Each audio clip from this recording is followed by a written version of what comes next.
नमस्कार, one India Hindi में आपका स्वागत है। मैं हूं शिखा धूरिया। कांग्रेस की अंतरिम अध्यक्ष सोनिया गांधी ने एक बार फिर मोदी सरकार पर निशाना साधा है। सोनिया गांधी ने कहा कि लोकतंत्र को तानाशाही में बदलने की कोशिश की जा रही है।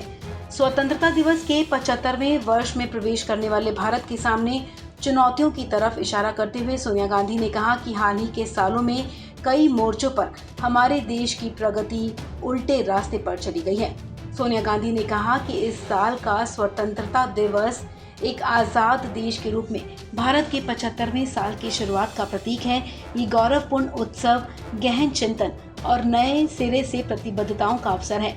ये उन लोगों के बलिदानों को याद करने का अवसर है जिन्होंने आधुनिक भारत की नींव रखी और जिन्होंने साहस पूर्वक एक समृद्ध, सामंजस्यपूर्ण, समावेशी लोकतांत्रिक राष्ट्र की कल्पना की।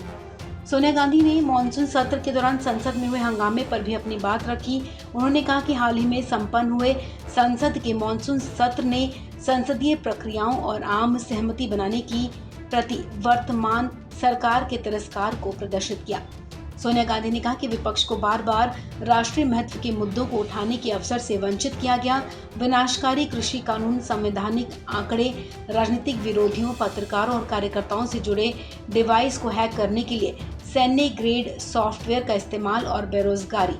पिछले 7 सालों में तेजी से सदन में बहस के बिना या एक समिति के द्वारा जांच के बिना कानूनों को पारित किया गया है।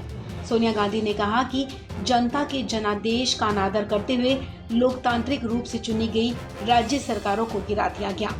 मोदी सरकार पर निशाना साधते हुए सोनिया गांधी ने कहा कि मीडिया को व्यवस्थित रूप से धमकाया गया है और सच बोलने की अपनी जिम्मेदारी को भूल जाने के लिए भी मजबूर किया गया।